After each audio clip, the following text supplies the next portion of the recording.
Last night Apple just dropped the first beta profile of iOS 14 and I was really excited to install this thing and share the experience with you guys.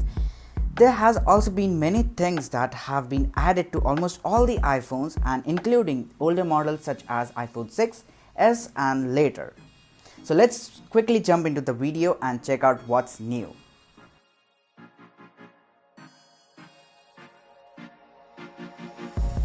Let's talk about widgets. iOS 14 brings the feature and ability to add widgets to your home screen and customize it, and for that all you have to do is just swipe left and select the particular widget available and drag it to the home screen.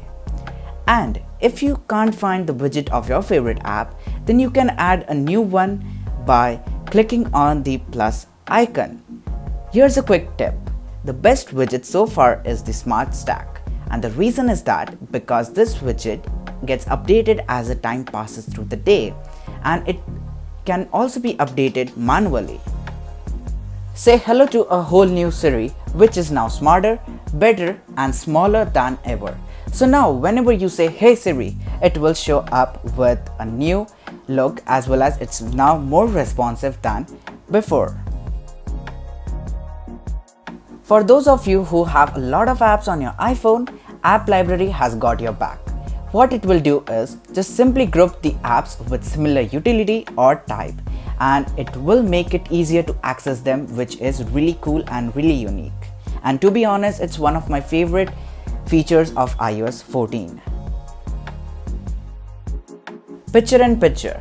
This is something I was eagerly waiting for because with the help of this, your entertainment gets uninterrupted even if you are replying to some messages or switching from one app to another. So in short, it acts like a mini player which can be placed across the screen and can also be zoomed in and zoomed out.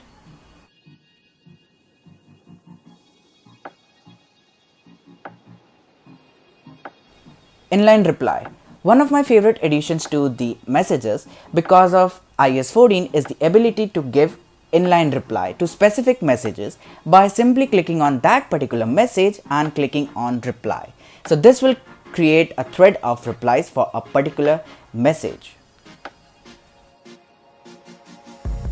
With iOS 14, now you can add as well as change the profile picture of a particular group in which you are a participant. The new software update also supports the ability to search for emojis from the keyboard, and yes, new memojis have also been added to the list. One of the best additions made with the iOS 14 is that now finally we have a translation app made by Apple, so that means you no longer need to download the third-party apps for the purpose of translation, and while using the app you can either type or speak and it will get translated.